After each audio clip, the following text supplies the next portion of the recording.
Hello, everybody. I hope you're doing well. It's me, Faris here, and I was watching the latest episode of The Boys, and there's one part of it that just kind of like kept stuck in my head, and I feel like it went over most people, and I do hope that the people who were writing the show were trying to focus on this, or they were hoping more people would realize, but they maybe underestimated kind of how the audience would take it.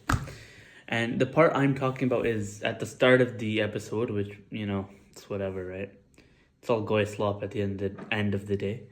But at the start of the episode, there's this song, and it's supposed to mock like both evangelicals and like black choir preachers and just American Protestant Christianity.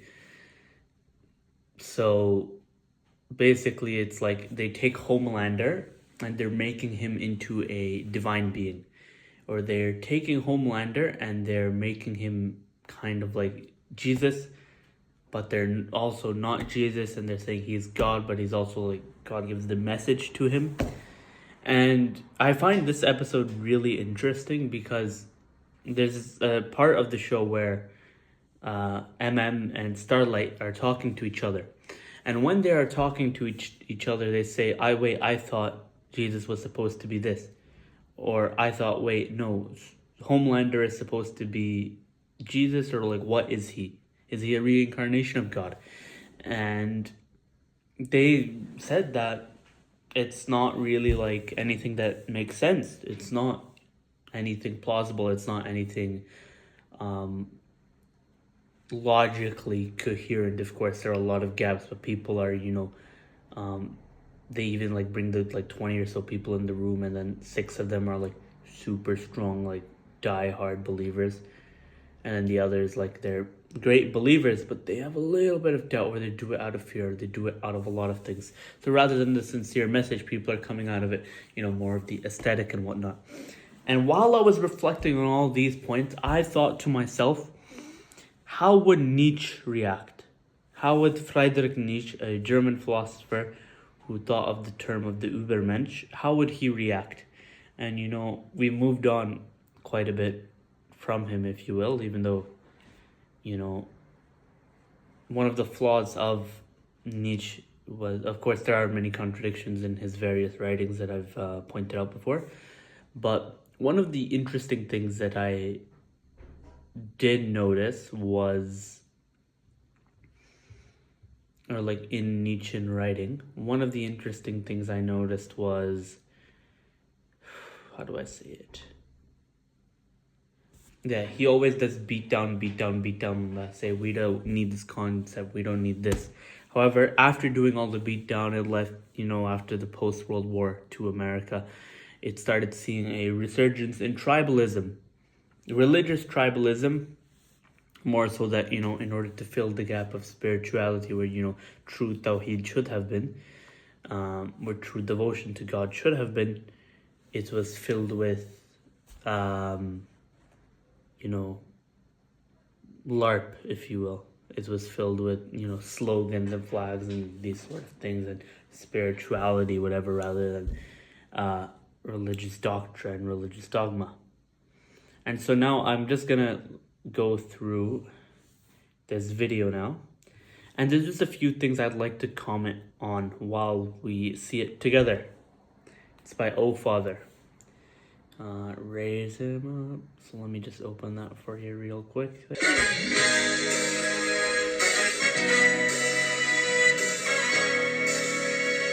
Very, flashy.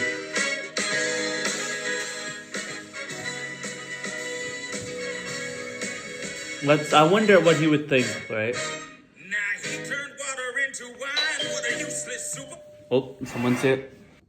Alright, sorry, I had to go steady. Now we're just taking a bit of a break, so I thought, I'll finish this off, inshallah. So let's start, right?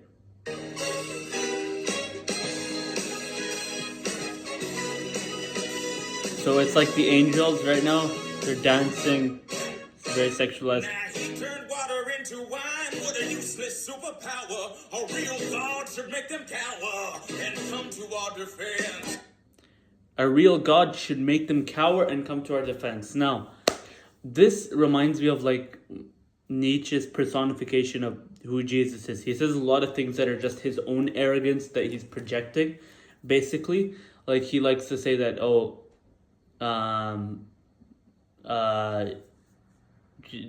he just says a lot of things, but they're kind of irrelevant, so it doesn't matter. Go read the book.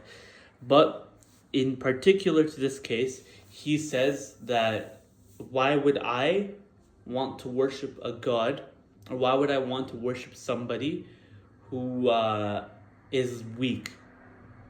In the sense that somebody who is telling us to turn the other cheek. Why would we want to worship someone like that? Because what did Jesus do? According to the Christians, he went and he died on the cross.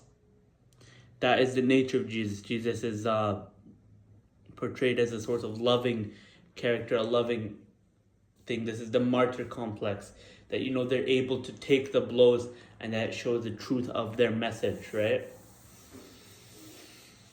There's a bit of logic flaw on both kind of dynamics of it, but yeah. Let's keep listening, right? Healing a few lepers won't cure these open borders, because we need a new world order to restore some common sense. No angel singing on high, no invisible man in the sky. This is right in front of your eyes. Raise him up. Okay, interesting. Where do we start? Now, this sounds interesting because it does sound like a revolt against Christianity and weak transcendence, but Nietzsche would probably see this and be like, no, you guys are just as stupid or as deluded, because it's not really a true overcoming. What they're doing is they're substituting the man-god martyr complex with another idol in their place. This is the premise of Twilight of the Idols. It's replacing it with the idol worship dressed up as strength, dressed up as a Superman who's gonna literally an Ubermensch who's gonna go and destroy, I guess, the enemies. Right? It's not real, actual self. It's not actually teaching you to be good, to be self-realized, to achieve this. No, it's projecting down. So when he says Nietzsche would probably then say, why even do you need this divine figure in the first place? Supposedly these people, these worshippers, they're strong, and they shouldn't be psychologically dependent on the worship itself. They merely replaced the metaphysical idol with the political one. Let's see. Raise him high. They need a God that we can see to bring him to their knees. Yeah, it's just God dressed up as strength. Why do you still need one at all? This is deeply anti-aristocratic. Greatness doesn't get validated by saying it belongs to it belongs to our party. The superior individual supposedly stands apart from the herd, the nation, and the masses' identity. When you turn this man's state complex, right, you basically get Catholics in a sense. It's just collective vanity, right? And I'm hoping that the people, would have picked up if they were watching the show, that, but I think it's just supposed to be like a farcical mocking. But yeah, let's go on.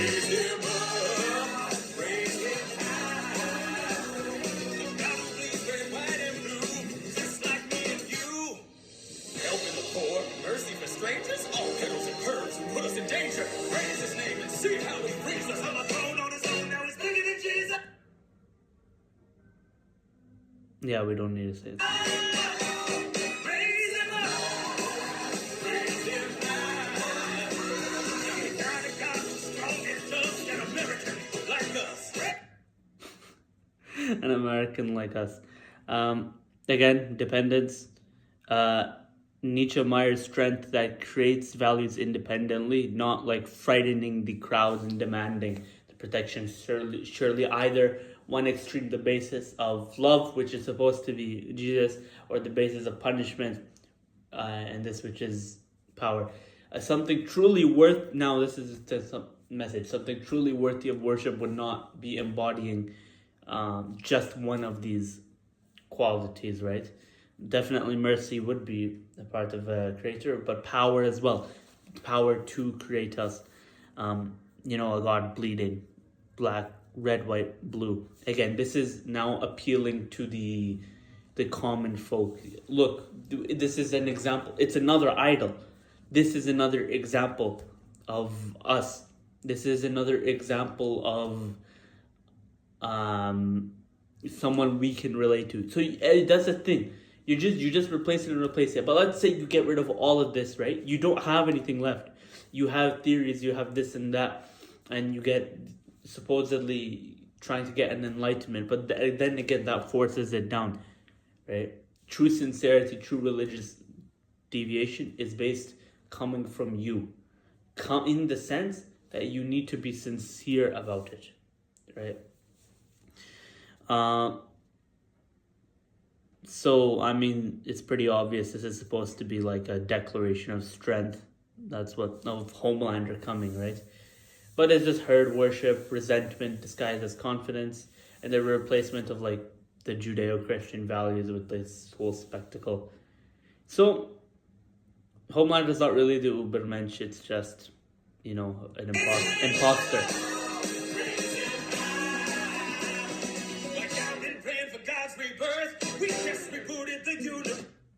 Why pray for God's rebirth? We just rebooted the universe. Okay. I mean, that is self-explanatory, right? No, sure, bro. Anyways, that's my video. Thanks.